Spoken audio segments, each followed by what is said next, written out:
있기를 바랍니다. 같이 읽겠습니다. 내가 너희와 라오디게아에 있는 자들과 무릇 내 육신의 얼굴을 보지 못하는 자들을 위하여 얼마나 힘쓰는지를 너희가 알기를 원하노니 이는 그들로 마음의 위안을 받고 사랑 안에서 연합하여 확실한 이해의 모든 풍성함과 하나님의 비밀인 그리스도를 깨닫게 하려 함이니 그 안에는 지혜와 지식의 모든 보화가 감추어져 있느니라. 내가 이것을 말함은 아무도 교묘한 말로 너희를 속이지 못하게 하려 함이니 이는 내가 육신으로는 떠나 있으나 심령으로는 너희와 함께 있어 너희가 질서 있게 행함과 그리스도를 믿는 너희의 믿음이 굳건한 것을 기쁘게 봄이라. 그러므로 너희가 그리스도 예수를 주로 받았으니 그 안에서 행하되 그 안에 뿌리를 박으며 세움을 받아 교훈을 받은 대로 믿음에 굳게 서서 감사함을 넘치게 하라. 아멘. 오늘은 본문 말씀을 가지고 교회에 대한 관심이라는 제목으로 말씀을 전하겠습니다. 바울이 골로새 교회를 향한 관심에 대한 내용을 살펴보면서 우리들도 우리 교회에 대한 관심을 이렇게 가져야 된다라는 얘기를 교훈받는 시간이 되겠습니다. 보통 사람들이 우리들은 다른 나라의 전쟁이 났거나 큰 사고가 벌어지면 그렇게 큰 관심은 없습니다. 매스컴을 통하여서 그 소식을 전하면서 저 나라에 저런 일이 생겼구나, 전쟁이 났구나, 기근이 났구나 라는 정도는 알 수는 있지만은 전달 매체를 통하여 우리가 거기에 대한 것을 인지할 수는 있지만 다른 나라에 어려움이 있다고 해서 우리 대한민국 국민들이 막 가슴 아파하거나 또 고통을 느끼는 것은 없습니다. 남의 집에 어떤 문제가 있어도 별로 관심을 두지 않습니다. 남의 교회에 다른 교회에 어떤 문제가 일어난다 해도 거의 문제를 두지 않습니다. 근데 내 손가락 하나 아프면 너무 심히 아프지만 다른 사람이 머리가 터지는 고통을 겪어도 내가 아픈 것을 느끼지 못합니다. 우리 교회 식구가 다른 교회로 혹 갔다면 마음 아파하고 때로는 그 사람을 두고 뒤에서 욕도 하지만은 다른 교회에서 우리 교회로 옮겨온 사람이 있으면 우리 교회에서 그 사람을 두고도 욕하거나 또 그 사람이 그 교회인이 떠나온 그 교회를 힘들겠다, 그 교회 목사님 얼마나 속상할까라고 하며 마음 아프게 생각하거나 그것 때문에 힘들어하거나 또 우리 교회로 온 새로운 교인을 두고 불평하는 사람도 아무도 없을 것입니다.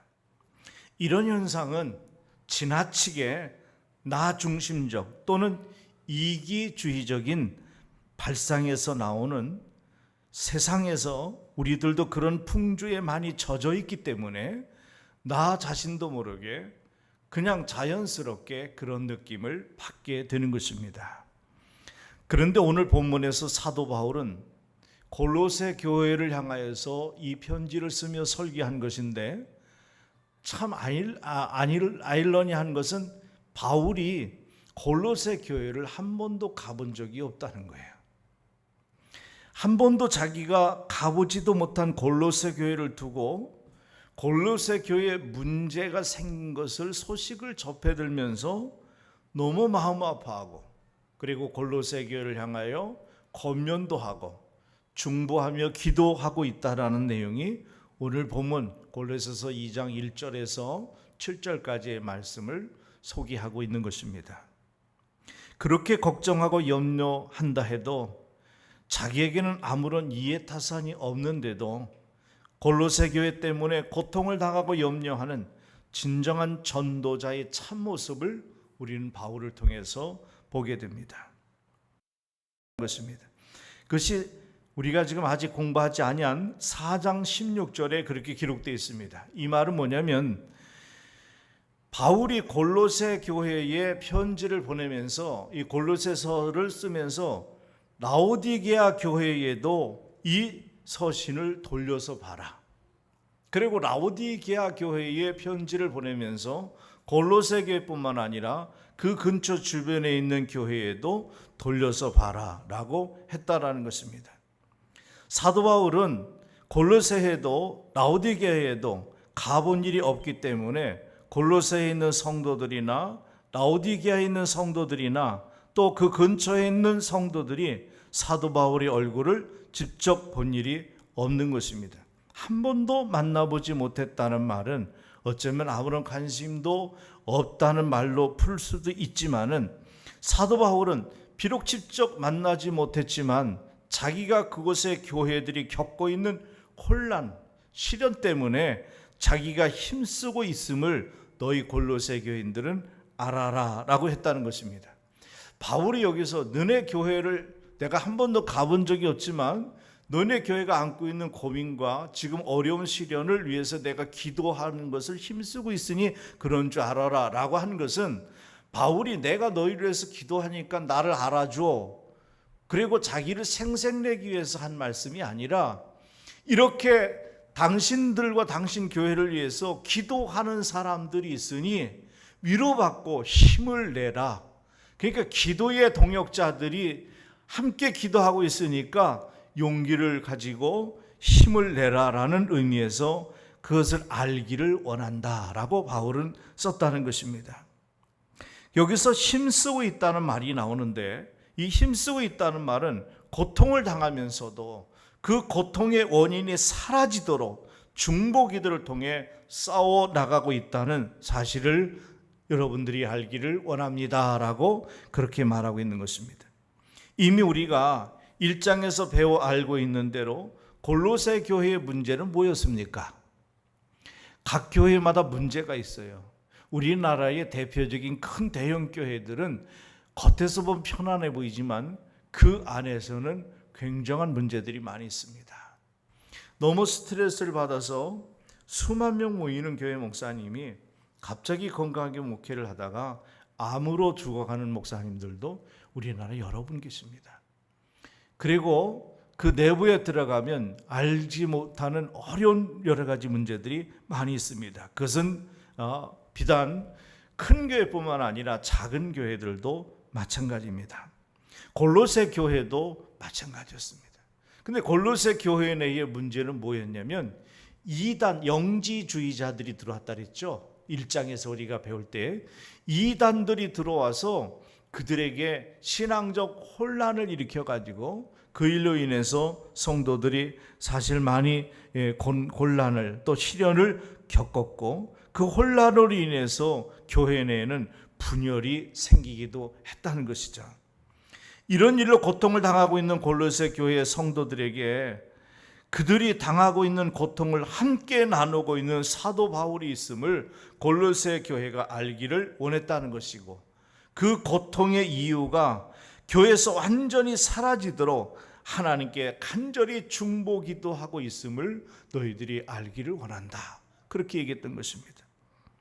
두 번째는 2절에서 5절 말씀에서는 바울의 중보기도에 대해서 함께 살펴보겠습니다. 그럼 바울이 내가 너희 교회를 위해서 이렇게 중보기도하고 있으니 그것을 알기를 원한다라고 했는데, 그럼 바울의 중보기도 내용이 뭐냐? 그 2절에서 5절의 말씀이 바울의 중보기도 내용인데, 우리 한번 성경 읽겠습니다. 골로새서 2장 2절에서 5절까지입니다. 시작. 이는 그들로 마음의 위안을 받고 사랑 안에서 연합하여 확실한 이해의 모든 풍성함과 하나님의 비밀인 그리스도를 깨닫게 하려 함이니, 그 안에서 지혜와 지식의 모든 보화가 감추어져 있느니라. 내가 이것을 말함은 아무도 교묘한 말로 너희를 속이지 못하게 하려 함이니, 이는 내가 육신으로 떠나 있으나 심령으로는 너희와 함께 있어 너희가 질서 있게 행함과 그리스도를 믿는 너희 믿음이 굳건한 것을 기쁘게 봄이라. 아멘. 사도 바울에게는 가보지 못한 교회를 위한 중보 기도의 제목입니다. 그것이 두 가지인데, 첫째는 오늘 지금 우리 2절에서 5절까지 긴 성경을 읽었는데 바울의 중보기도를 이 9절에서 요약해 보면 두 가지예요. 첫 번째는 뭐냐면 그들이 골로새 교인들이 위로받고 사랑으로 연합되기를 원한다라는 기도였습니다. 바울은 골로새 교회 성도들 향하여 하나님께 기도하는데 하나님, 골로새 교회가 영지주의 이단들이 들어와서 교인들이 혼란에 빠지면서 분열이 생겼습니다.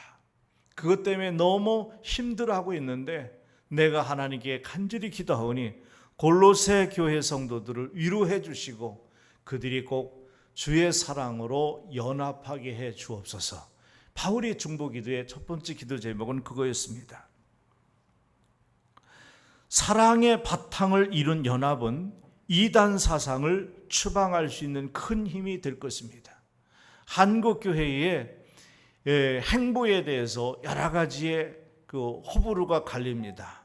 무슨 얘기냐면은 지금 현 정부를 향하여서 어떻게 우리가 나갈 것인가. 진보주의자들은 잘한다 그러고 보수주의자들은 군사 독재보다 더 독재를 한다 그러고 하고 있습니다.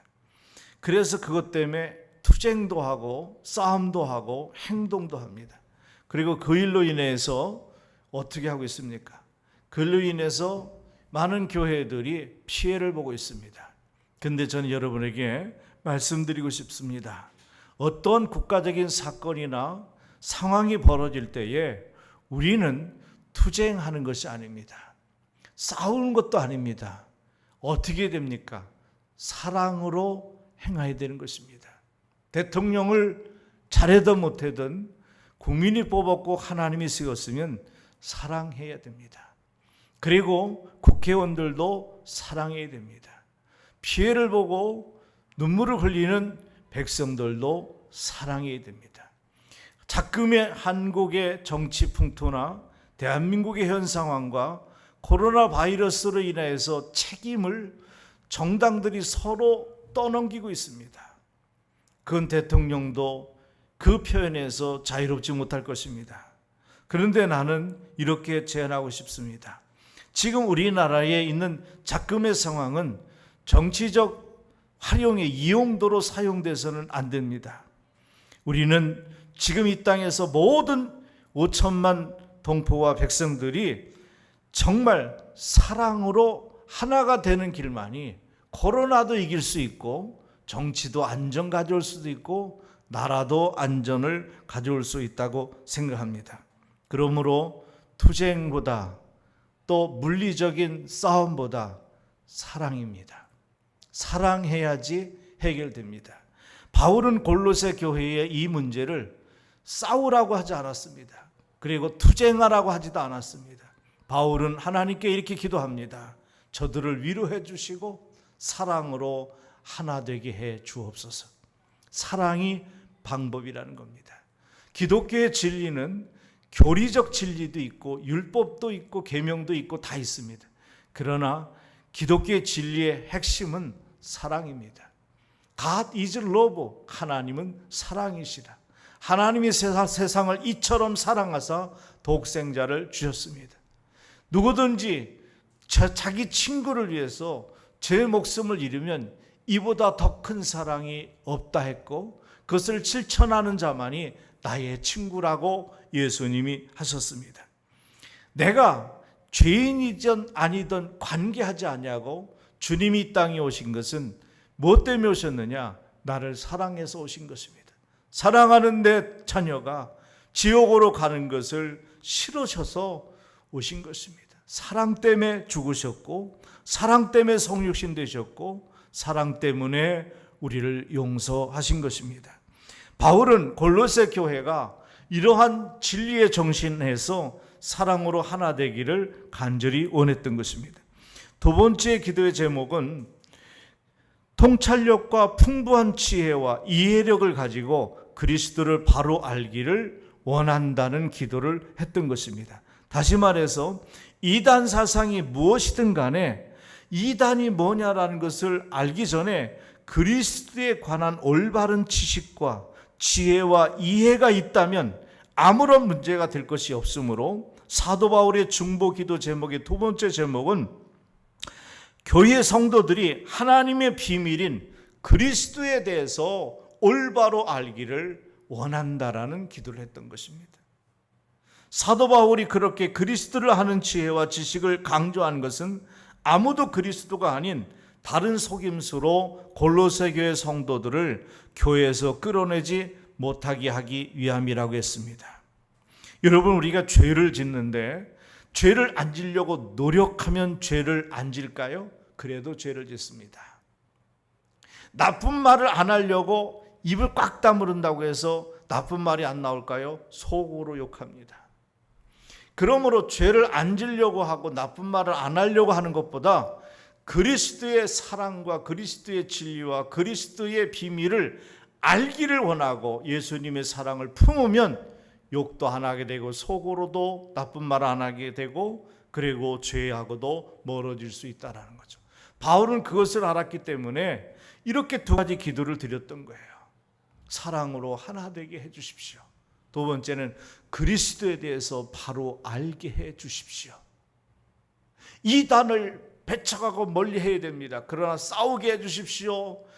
투쟁하게 해 주십시오. 그런 얘기 하나 하고 사랑으로 하나 되게 해 주세요. 그리고 그리스도에 대해서 더 잘 알게 해 주세요. 이 기도를 했다라는 것입니다. 사도 바울은 감옥에 갇혀 있으므로 비록 몸은 골로새 교회 성도들과 함께 있지는 못하지만 영적으로 늘 함께 있어 골로새 교회 성도들이 얼마나 믿음을 지키기 위해 애쓰는지를 보고 듣고 알고 있어서 이것 때문에 기뻐했고 격려했다라고도 했습니다. 마지막으로 6절에서 7절의 말씀은 바울의 이제 기도를 끝나고 난 다음에 성도들에게 골로새 교인들에게 권면하는 설교 내용이 나옵니다. 자, 6절에서 7절을 같이 읽겠습니다. 시작. 그러므로 너희가 그리스도 예수를 주로 받았으니 그 안에서 행하되 그 안에 뿌리를 박으며 세움을 받아 교훈을 받은 대로 믿음에 굳게 서서 감사함을 넘치게 하라. 아멘. 바울은 골로새 교회 성도들에게 권면하기를 그리스도를 주님으로 영접하였으므로 이제는 다른 어떤 유혹에도 흔들리지 말고 주 안에서 행동하라 라고 설교를 하고 있습니다. 자, 주 안에서 행하라 이 말에 주목합니다. 주 안에서 행하라는 말은 말씀 밖의 것은 받지 말고 말씀 안에서 살라라는 것이죠. 그러니까 쉽게 말하면 살아도 주를 위해 살고 죽어도 주를 위해서 죽나니 무릇 사나 죽으나 나는 주님의 것입니다 라는 바울의 신앙 고백처럼 그렇게 살기를 원했던 것입니다. 그러기 위해서는 튼튼한 기초인 주님을 그리스도께 뿌리를 내리는 작업이 필요합니다. 또 그리스도의 기반 위에 믿음을 세우고 말씀을 받은 대로 그 말씀대로 생활함으로 믿음을 지켜나가라는 것입니다. 그러면서 늘 감사가 넘치는 생활을 하라고 권면해주고 있습니다. 사랑하는 성도 여러분, 오늘 주신 본문을 통해 우리는 세 가지로 바울의 강의를 들었습니다. 우리가 오늘 배운 대로 말씀해 보면 첫 번째는 가보지도 못한 교회를 위해서 바울이 염려하는 배경적 설명이 나왔고, 두 번째는 바울이 그 교회를 위해서 중보 기도하는 두 가지 중보 내용이 있었습니다. 마지막으로 세 번째는 바울은 그들에게 권면하면서 오늘 본문의 말씀이 끝납니다. 그렇다면 오늘 이 시간에 11시 30분밖에 안 됐네요. 제가 여러분에게 한 가지 더 말씀드리고 싶은 것은 이렇게 바울의 권면과 중보 기도를 통하여서 우리에게 주는 교훈이 뭐가 있을까? 어떻게 우리는 이 말씀을 적용해야 될까? 하나님의 말씀을 내가 적용하지 않으면 그것은 나에게 레마가 되지 않습니다. 레마라는 히브리어는 하나님의 그 말씀이 나에게 적용돼서 그게 곧 내 말입니다. 그 말씀은 하나님의 말씀이고 내가 믿고 따를 나의 말씀입니다 라고 영양식으로 꿀꺽 삼키는 것이 레마라고 해요. 로고스를 받았으면 받자마자 우리 레마로 바뀌어야 되는 거예요. 그래서 이것을 적용이라고 하는데 두 가지만 적용해 볼게요. 첫 번째는 남을 위해 중보 기도를 하는 자들이 되라라는 얘기를 한 겁니다. 중보 기도 사역자들이 되라는 거예요. 나만 위해서 기도하지 말고 다른 사람을 위해서 기도하는 사명자가 되라는 거예요. 자, 기도하는 사람은 어떤 사람입니까? 하나님 아버지와 교통하는 사람이에요. 그 사람은 천국 갈 사람이에요. 그 사람은 하나님의 특별하게 은총을 받고 하나님께 붙들림 받은 사람이에요. 그러면 그 사람이 나 잘 살게 해주세요, 나 성공하게 해주세요 라는 기도를 하는 것보다 더 많은 기도를 해야 될 것은 아직도 그리스도를 알지 못하는 자들을 향하여, 세상을 향하여서 중보 기도하는 삶을 살라는 것입니다. 바울이 자기 자신을 위해서 기도하는 것은 거의 없습니다. 몸에 병이 있어서 불편해서 하나님 내 몸의 병을 좀 치유해 주세요라는 기도를 간절히 3번인가 한 적이 있었죠. 근데 그 기도도 하나님은 침묵하셨습니다. 그리고 내 은혜가 네게 족하다. 너는 그런 기도하지 말고, 네가 지금 몸이 아프지, 그러니까 낫게 해달라 기도하지 말고 네가 그 고통과 통증을 느끼는 것을 잘 알, 그러니 그 아픔과 고통, 질병에 있는 수많은 사람들을 위해 치유하고 기도하고 그들에게 그리스도의 소망을 깨우치는 사도가 되라. 그러한 사명자로, 그런 도구로 쓰기 위해서 하나님은 바울을 자고하지 않게 하려고 그 병을 걷어가지 않고 그대로 두셨습니다. 그래서 바울은 내 은혜가 내게 족합니다 라고 했던 것이죠. 사도 바울이 골로새 교회를 위한 고난을 나누며 골로새 교회의 고통이 사라지도록 하나님께 중보 기도를 드리고 있음을 골로새 교회 성도들은 알지 못했을 것입니다. 누군가가 나를 위해서 기도한다는 것 알지 못할 수 있습니다. 그래서 우리는 서로 이런 문제가 있으니 중보 기도해 주세요라고 기도 요청을 할 때가 많이 있습니다. 목회를 제가 31년이 더 됐나요? 이제 헤아리고 싶지도 않네요. 너무 부족하고 아플 때가 많아서. 그러나 이 목회를 하면서 수백 명의 성도들을 만났었습니다. 그동안에 거쳐간 분들이. 그 사람들이 많은 다수가 이러한 제목을 놓고, 이런 문제를 놓고, 이런 애로사항을 놓고 목사님 기도해 주세요라고 기도의 요청을 하는 사례가 상당히 많았습니다.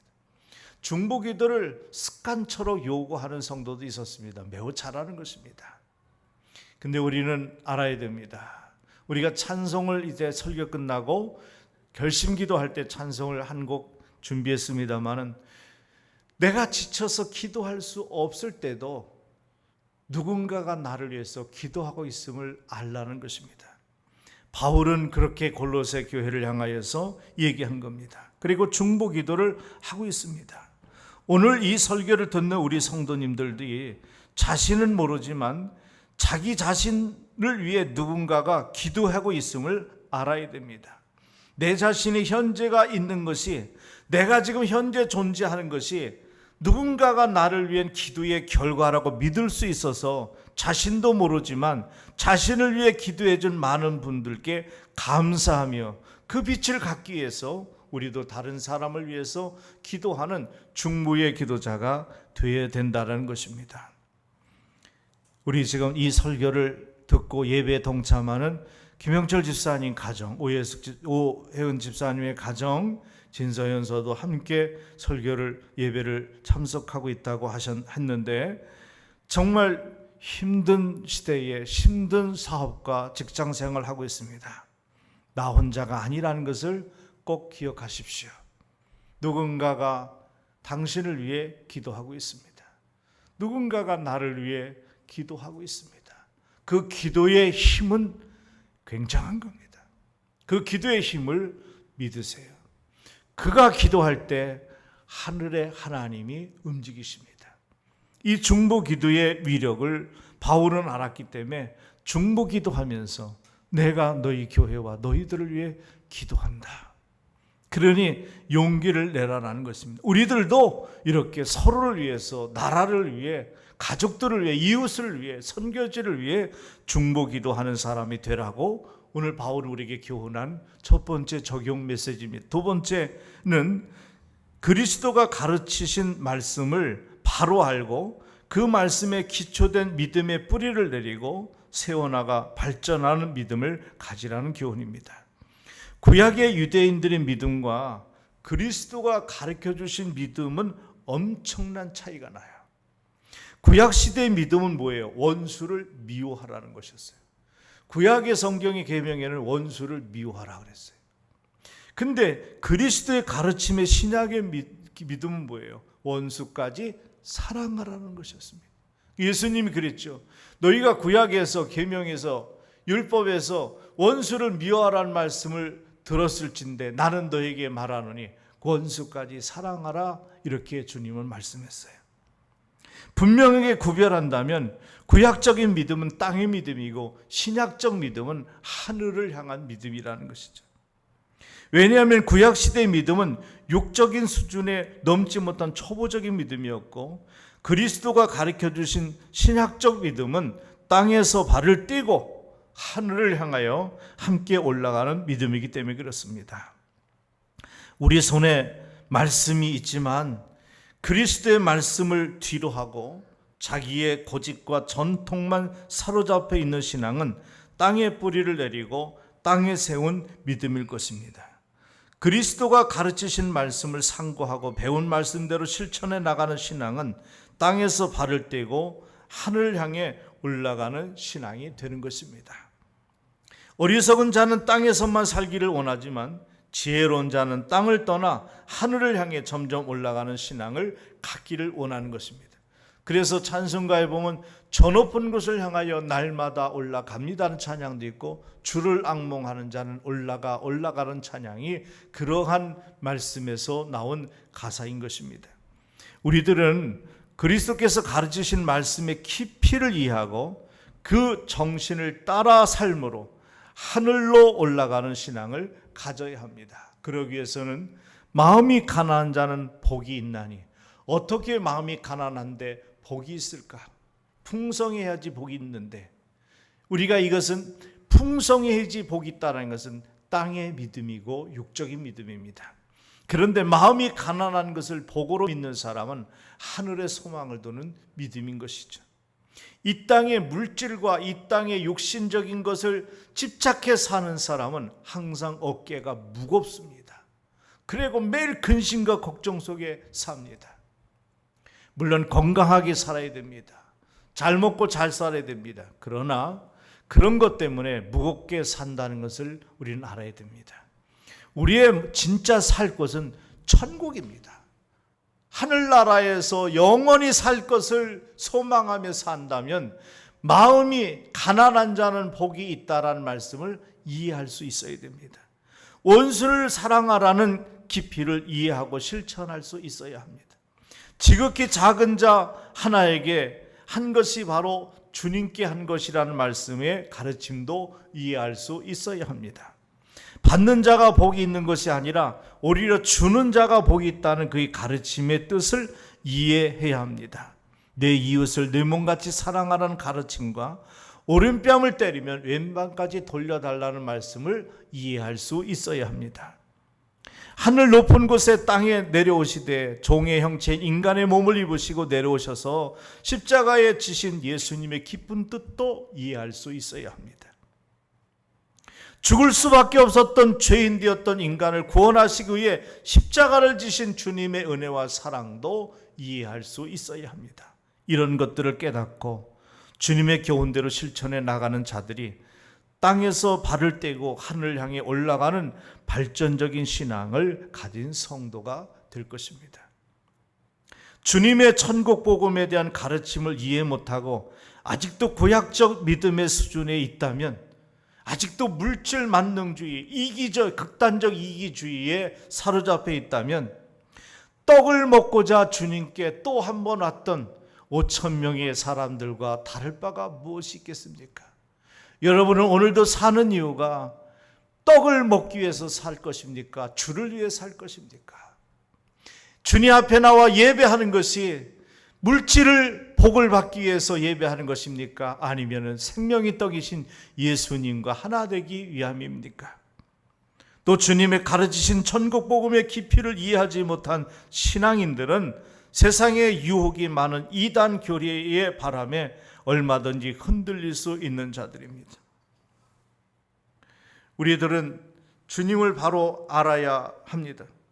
주님을 바로 하는 길은 떡으로만 살지 않고 이 땅에 떡으로만 사는 것이 아니라 이 땅에 물질로만 사는 것이 아니라 이 땅에 부귀영화로만 사는 것이 아니라 이 땅에 큰 집을 장만해서 사는 것만이 사는 것이 아니라 천국이 내 집에 있음을 소망하며 비록 작은 방에 살아도 내 마음에 예수님 모셨으니 내가 있는 곳이 곧 천국인 것을 깨닫고 할렐루야 기쁘게 생각하면서 주님의 말씀, 주님 입에서 나오는 말씀을 가지고 사는 성도가 진정한 천국의 사람이라는 것입니다. 그가 가르치신 말씀을 바로 이해함으로 나와 아무런 이해타산이 없는 자들이 또 내가 직접 눈으로 본 일도 없는 자들을 위해서라도 우리가 중보 기도할 수 있는 바울의 기도의 폼을 우리가 습득하여야 한다는 것입니다. 또 이런 분들은 비록 몸은 이 세상에 살고 있지만 마음은 세상에 얽매이지 않고 천국 생활을 즐기고 있다는 것입니다. 여러분이 지금 사는 집이 몇 평입니까? 큰 집에 살면 좋은 것 같은데 청소하기는 힘들더라고요. 큰 집에 살면 좋은 것 같은데 재산세 관리비가 더 많이 나오더라고요. 여러분, 큰 집에 산다고 한꺼번에 방을 2-3개 돌아다니면서 잘 수는 없습니다. 큰 집에 산다고 많은 것을 누리고 사는 것 같지만 그렇지 않습니다. 중요한 것은 작은 집에 살라고 하는 게 아니라 큰 집에 살든 작은 집에 살든 예수님 모신 곳이 천국이라는 것을 믿고 살으라는 것입니다. 오늘 말씀을 듣는 우리 모두가 주님을 바로 알아 이 세상에서도 천국 생활을 하며 주님 오셨을 때에 주님의 나라에 영생할 수 있게 되기를 주의 이름으로 축원합니다. 아멘. 우리 하나님의 말씀을 기억하며